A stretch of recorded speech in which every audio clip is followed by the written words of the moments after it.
नमस्कार, राधे राधे सभी को। सभी आज मिलकर हम 22 दिसंबर का करंट अफेयर पढ़ेंगे। चलिए बढ़ते हैं आगे की तरफ। जीवन में आपको रोकने टोकने वाला कोई है तो उसका एहसास मानिए, क्योंकि जिन बागों में माली नहीं होते वो बाग जल्द ही उजड़ जाते हैं। सही है। आपके घर में आपके माता पिता, आपकी कोचिंग या स्कूल में आपके गुरुजन, ठीक है, जो लोग भी बड़े हैं, जो लोग आपको रोकते टोकते हैं, हर चीज में आपकी चिंता करते हैं, तो ऐसा आपको लगता तो ऐसा है कि नहीं यार ये लोग गलत कर रहे हैं, मतलब हमें हमें तो स्वतंत्रता है जीने की, हम तो कुछ भी कर सकते हैं या अपने हिसाब से चल सकते हैं।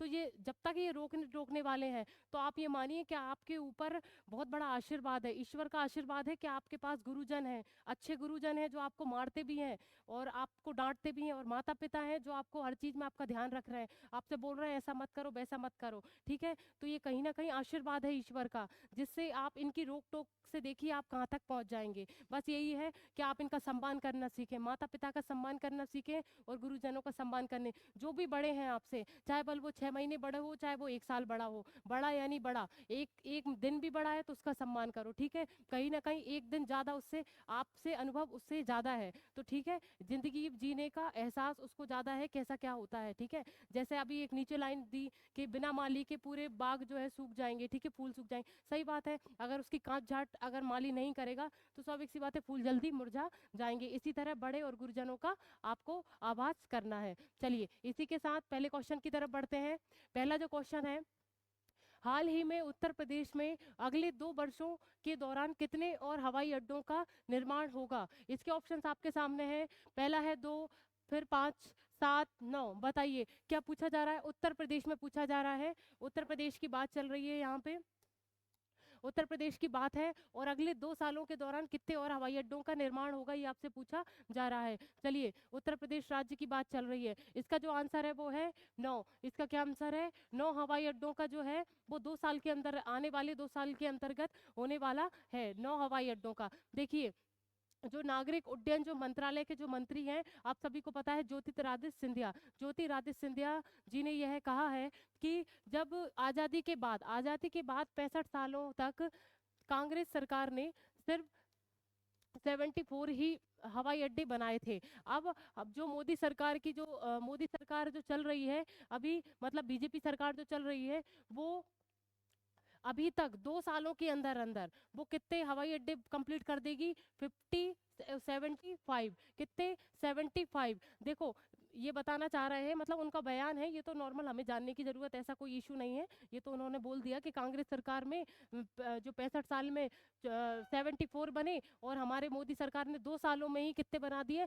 75। ठीक है, तो अगले 2 सालों में उत्तर प्रदेश में 9 हवाई अड्डों का निर्माण होने वाला है। ठीक है, 9 हवाई अड्डों का निर्माण होने वाला है, कौन से राज्य में? उत्तर प्रदेश के, उत्तर प्रदेश राज्य में। चलिए, और टोटल जो हवाई अड्डे हैं पूरे भारत में वो कितने हो जाएंगे? 149। ठीक है, 149 जो है वो पूरे हवाई अड्डे हो जाएंगे हमारे पूरे भारत में।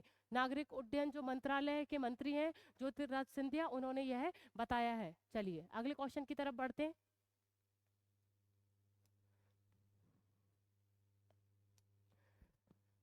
चलिए अगला क्वेश्चन है, विश्व साड़ी दिवस प्रति वर्ष कब मनाया जाता है? इसके ऑप्शंस आपके सामने हैं, 21 दिसंबर, 22 दिसंबर, 23 दिसंबर, 24 दिसंबर। बताइए क्या पूछा जा रहा है? विश्व साड़ी दिवस, विश्व साड़ी दिवस जो है प्रतिवर्ष कब मनाया जाता है? इसके ऑप्शंस आपके सामने हैं, अंदाजा लगाइए कि क्या हो सकता है। चलिए इसका जो आंसर है वो है 21 दिसंबर। इसका क्या आंसर है? 21 दिसंबर इसका आंसर है।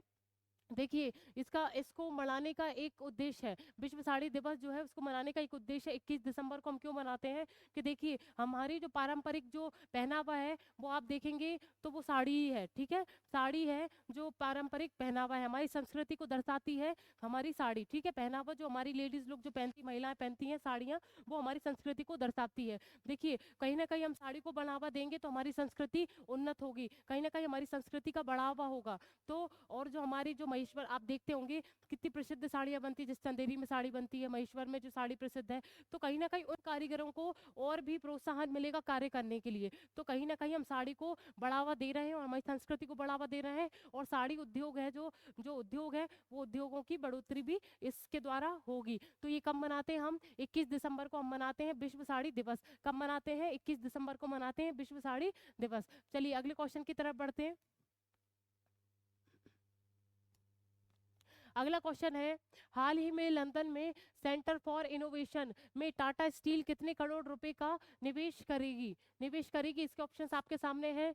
40 करोड़ रुपए, 70 करोड़ रुपए, 100 करोड़ रुपए, 150 करोड़ रुपए। बताइए क्या पूछा जा रहा है? लंदन में सेंटर फॉर इनोवेशन में टाटा स्टील जो कंपनी है वो कितने करोड़ रुपए का निवेश कर रही है? चलिए बताइए, ऑप्शंस आपके सामने हैं। इसका जो आंसर है वो है 100 करोड़ रुपए। क्या है? 100 करोड़ रुपए का निवेश कर रही है हमारी भारत की कंपनी टाटा स्टील जो कंपनी है वो लंदन में इन्वेस्ट कर रही है। लंदन में इन्वेस्ट कर रही है कितने?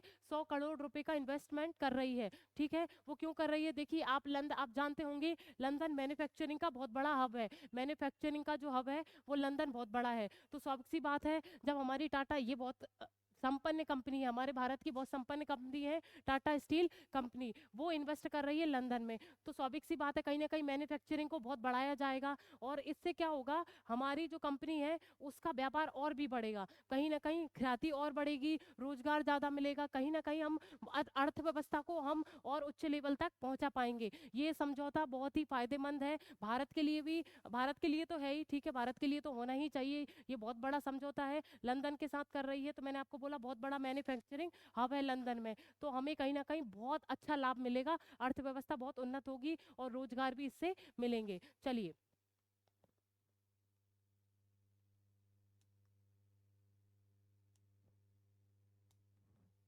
अगला क्वेश्चन है, हाल ही में किस राज्य सरकार ने महिलाओं और ट्रांसजेंडरों के लिए मुफ्त बस यात्रा योजना शुरू की है? क्या बोल रहे हैं? चलिए इसका ऑप्शन देखिए, उड़ीसा, उत्तर प्रदेश, तेलंगाना, मध्य प्रदेश। चलिए क्या पूछ रहा है क्वेश्चन, किस राज्य में, राज्य आपसे पूछा जा रहा है, उस किस राज्य में महिलाओं एवं ट्रांसजेंडरों को मुफ्त बस यात्रा योजना शुरू की गई है? बताइए इसका आंसर।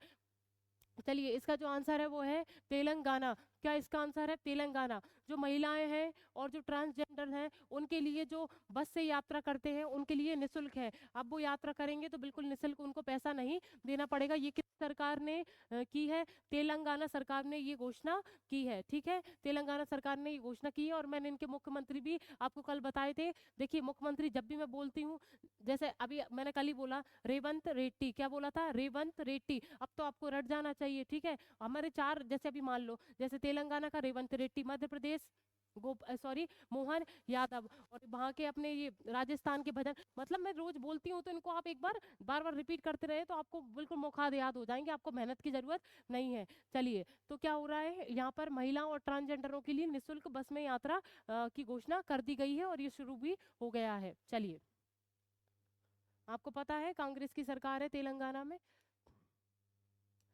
चलिए अगला जो क्वेश्चन है, हाल ही में IMF अर्थव्यवस्था में सुधार के लिए किस देश में 33.7 मिलियन डॉलर प्रदान करेगी?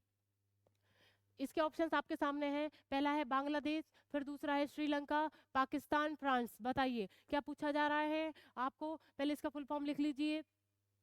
अंतर्राष्ट्रीय मुद्रा कोष, IMF अंतर्राष्ट्रीय मुद्रा कोष, अंतर्राष्ट्रीय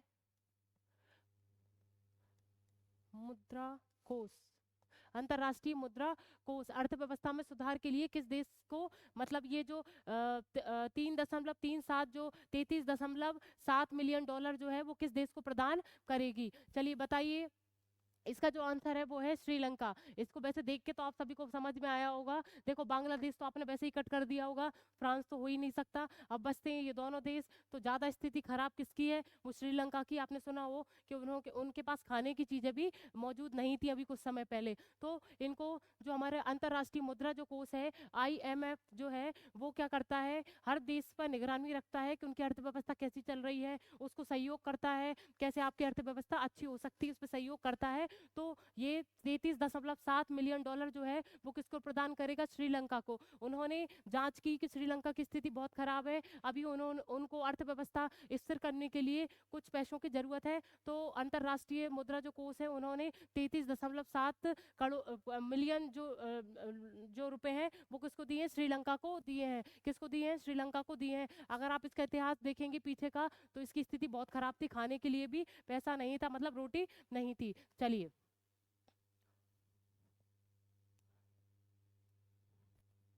अगला क्वेश्चन है, हाल ही में आईसीसी T20 बल्लेबाजी रैंकिंग में कौन सीट्स पर रहे हैं? इसके ऑप्शंस आपके सामने हैं। Aiden Markram, Surya Kumar Yadav, Mohammed Shami, Mahendra Singh Dhoni. बताइए क्या पूछा जा रहा है? आईसीसी T20 बल्लेबाजी रैंकिंग में कौन सीट्स पर रहा है? बल्लेबाजी में रैंकिंग जो हुई थी उसमें सीट्स पर कौन रहा है? ऑप्शंस आपके सामने है, मैंने ऑप्शन दे दिए हैं। चलिए बताइए इसका आंसर। इसका जो आंसर है वो सूर्य कुमार यादव। क्या है इसका आंसर? सूर्य कुमार यादव। देखिए, आईसीसी का फुल फॉर्म क्या है? आईसीसी का फुल फॉर्म है अंतर्राष्ट्रीय क्रिकेट परिषद। क्या है? अंतर्राष्ट्रीय क्रिकेट परिषद। अंतर्राष्ट्रीय राष्ट्रीय क्रिकेट क्रिकेट परिषद, ठीक है, क्रिकेट परिषद। T20 बल्लेबाजी रैंकिंग में, मतलब बल्लेबाजी की जो रैंकिंग हुई थी उसमें सूर्य कुमार यादव जी को है फर्स्ट सीड्स, मतलब प्रथम स्थान प्राप्त हुआ है, प्रथम स्थान प्राप्त हुआ है। इन्होंने अभी जो हाल ही में T20 में दक्षिण अफ्रीका के साथ खेले थे और इन्होंने अर्धशतक जड़ा था, अर्धशतक इन्होंने बनाया था। किसने? सूर्य कुमार यादव ने। किसके किसके साथ खेल रहे थे? जब दक्षिण अफ्रीका के साथ खेल रहे थे तब T20 में उन्होंने अर्धशतक बनाया और अपने इतिहास रच दिया, और इसी के कारण हमने बल्लेबाजी रैंकिंग में शीर्ष स्थान पर रखा है। किसके द्वारा रखा गया है? अंतर्राष्ट्रीय क्रिकेट परिषद के द्वारा इनको शीर्ष पर रखा गया है। इनका नाम क्या है? सूर्य कुमार यादव। चलिए,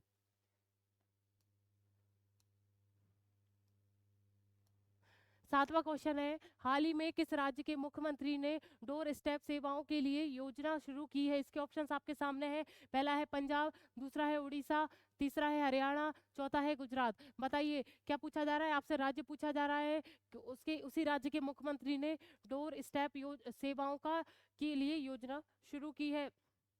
इसका आंसर आपको बताना है। बताइए क्या है? मैं अभी इसको क्वेश्चन को समझा दूंगी।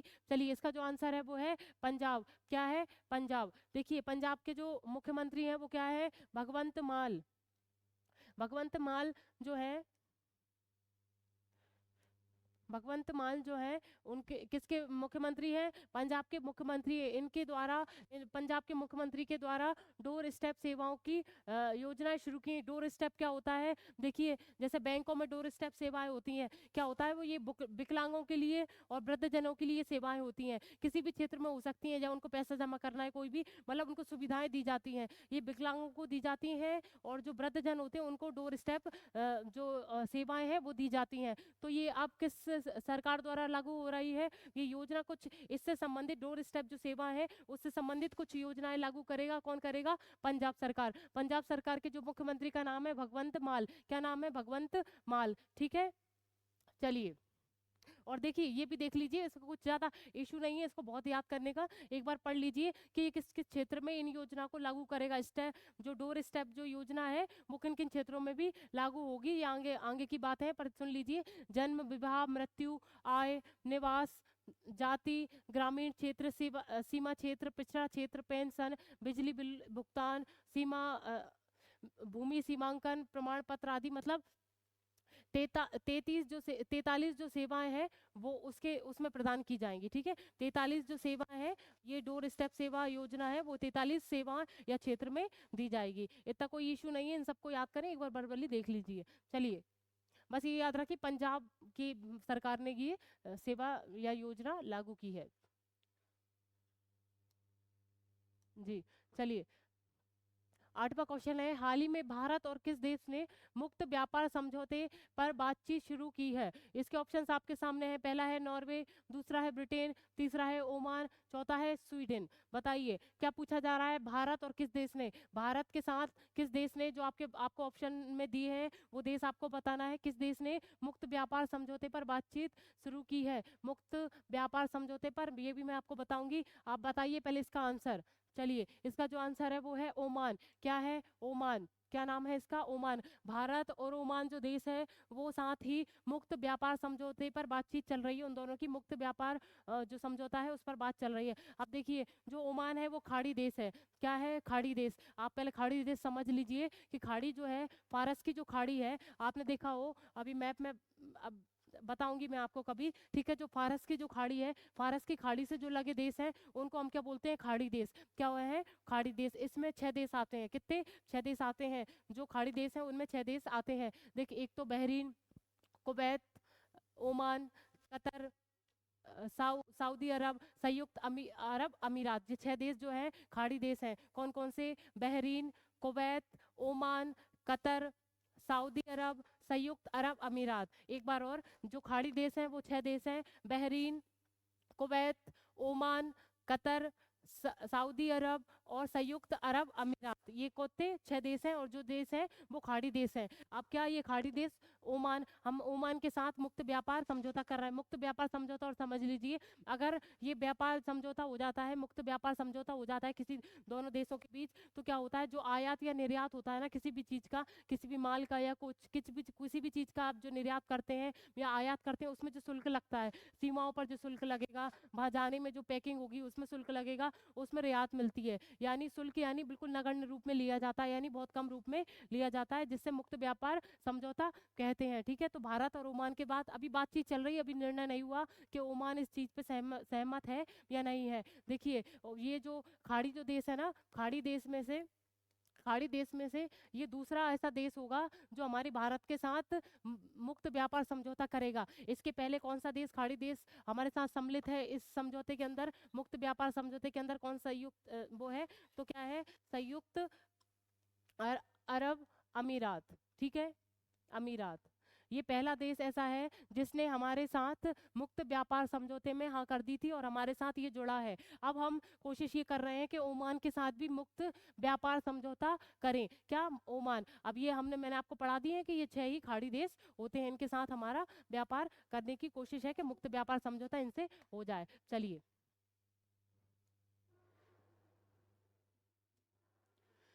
अगला क्वेश्चन है, हाल ही में एडीबी ने भारत की विकास दर के अनुमान को बढ़ाकर कितने प्रतिशत किया है? इसके ऑप्शंस आपके सामने हैं। 5.3%, 6.7%, 8.5%, 10.9%। बताइए क्या पूछा जा रहा है आपसे? एडीबी ने भारत की विकास दर के अनुमान को बढ़ाकर कितने प्रतिशत कर दिया है? एडीबी क्या है? Asian development bank. Asian development bank. Asian development bank. Asian development bank ने भारत की विकास दर को बढ़ाकर कितना कर दिया है, ये आपसे पूछा जा रहा है। चलिए इसका जो आंसर है वो 6.7। क्या क्या है? 6.7। देखिए एशियन जो डेवलपमेंट विकास बैंक जो है, क्या है इसका काम? ये क्या है ना, जैसे अब हर देश की स्थिति बताता है कि अर्थव्यवस्था कैसी चल रही है, तो इसके अनुमान एक रैंकिंग बताता है कि इनकी अर्थव्यवस्था ऐसी, इनकी अर्थव्यवस्था ऐसी, रैंकिंग देता है। तो हमको रैंकिंग क्या दी है उसने? 6.7। पर ये मतलब इन्हें संशोधित करके दिए। इन्होंने जो पहले दी थी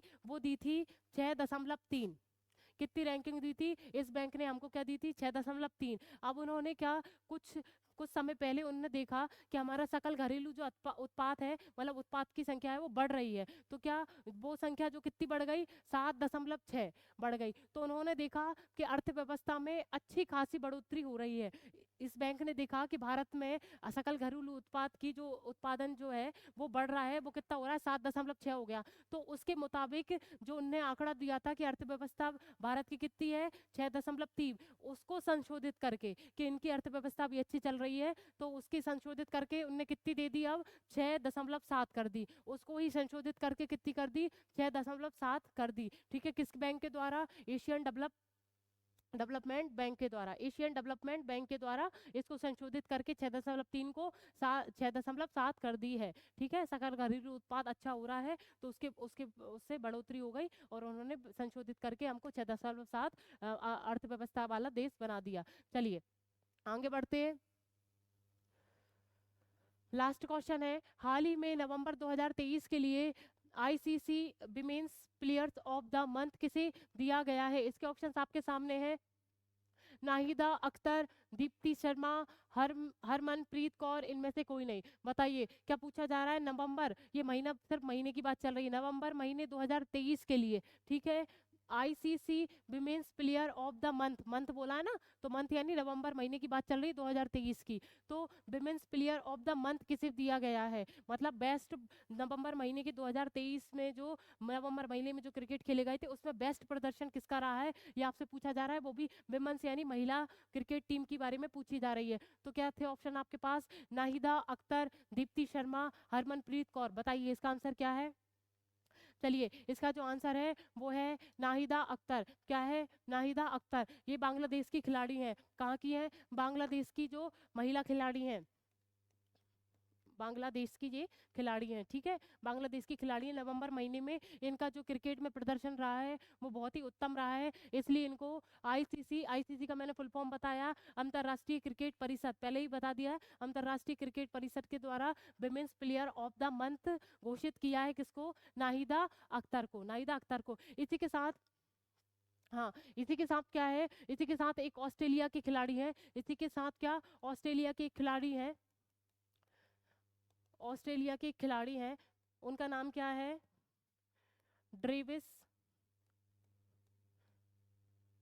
ड्रेविस हेड, ड्रेविस हेड, क्या नाम है, ड्रेविस हेड, ऑस्ट्रेलिया के खिलाड़ी हैं। इनको भी पुरुष टीम पे, अब जैसे ये तो क्या हमने पढ़ा, women's player of the month, ठीक है, women's player of the month, इनको क्या है, main player of the month, मतलब ये मेल में आ गए, ठीक है। ये तो महिला खिलाड़ी की बात चल रही है, पुरुष पुरुष खिलाड़ी की बात चल रही है। तो नवंबर महीने, नवंबर में 2023 का जो नवंबर था, जो क्रिकेट हुए थे, ऑस्ट्रेलिया के खिलाड़ी डेविस हेड ने भी बहुत अच्छा प्रदर्शन किया था, इसलिए पुरुषों में ये पुरस्कार किसको दिया गया है, ये किसको दिया है, ड्रेविस हेड को। ये सीट्स पे आए हैं, तो ड्रेविस हेड ये ऑस्ट्रेलिया के हैं, और महिलाओं में बांग्लादेश की खिलाड़ी नाहिदा अख्तर, कौन है, नाहिदा अख्तर। चलिए ये लास्ट क्वेश्चन था, कल के क्विज की तरफ बढ़ते हैं। कल का जो क्विज था, देखिए हमने क्या पूछा था, मतलब हमने जो पूछा था वो क्वेश्चन है, सीमा सुरक्षा बल जो है वो दिवस 1 दिसंबर को मनाते हैं, वो कौन सा वाला दिवस अभी हमने संपन्न किया है, मना के अभी ये 1 दिसंबर को, वो कौन सा है, 59वां ये स्थापना दिवस था। क्या 59वां ये स्थापना दिवस था, ये भारत और पाकिस्तान के युद्ध के बाद 1 दिसंबर को 1965 को स्थापित किया गया था, ठीक है। इसी की याद में हम ये 59वां हमने ये दिवस कंप्लीट किया था, ठीक है। सीमा सुरक्षा बल के द्वारा, बीएसएफ के, ये जो ये दिवस है ये मनाया गया था। चलिए आज का क्विज और देख लेते हैं। आज का जो क्विज है, हाल ही में फ्रांसीसी पुरस्कार, ये कौन सा पुरस्कार है, फ्रांसीसी, फ्रांस का एक पुरस्कार है, क्या है, night of the order of arts and letters, क्या है, फ्रांसीसी पुरस्कार जो है वो हाल ही में फ्रांसीसी पुरस्कार है, night of the order of arts and letters किस भारतीय को दिया गया है। ये क्वेश्चन हमने पढ़ लिया है, ठीक है, ये क्वेश्चन हमने पढ़ लिया है, अगर किसी को पता है तो इसका आंसर बताइए आप, ठीक है। आप सभी इसका आंसर बताएंगे, ये फ्रांसीसी, फ्रांस का एक पुरस्कार है, ये किस भारतीय को मिला है ये आप कमेंट में बताएंगे। चलिए इसी के साथ फिर कल मिलते हैं। देखिए कल कुछ दिक्कत हो गई थी, लूसेंट वो जो है थोड़ी समस्या आ रही थी, तो क्या है ना, मैं ढंग से पढ़ा नहीं पा रही थी, कोई इशू नहीं, ये समस्याएं तो चलती रहती है, पर हमारा जो पढ़ना है वो निरंतर चलता रहेगा। इसी के साथ आप सहयोग करते रहें, ठीक है, और भी बढ़ोतरी करें, जिससे हम और भी पढ़ें, साथ में पढ़ते जाएंगे, जितने ज़्यादा बच्चे होते हैं उतने ज़्यादा मज़ा आता है। चलिए इसी के साथ फिर शाम को मिलते हैं 7:30 बजे। राधे राधे इसी के साथ।